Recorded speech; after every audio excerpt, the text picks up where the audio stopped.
আমরা কৃষ্ণনগর স্টেশনে বসে আছি, এখন বাজে 11:30 মতো। তো আমি একটু গরম গরম কফি বানিয়ে নিলাম, আমি সমস্ত জিনিস নিয়ে এসেছিলাম। তো কফি টফি খাবো, তারপর ট্রেন আসবে, বেরাবো। আচ্ছা ইয়া ঠিক আছে, ওকে দেখাতে হবে, ওর বাবাকে দেখাতে হবে না।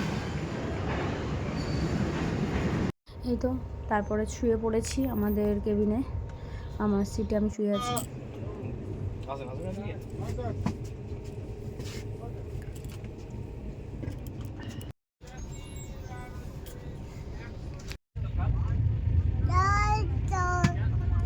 চাই চাই করছে, যা বলবে তা।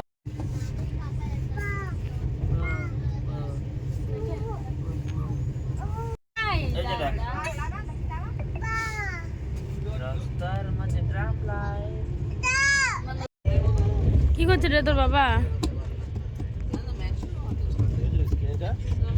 থেকে আমরা নেমে গেছি, এবার আমরা আমাদের সফরে যাচ্ছি।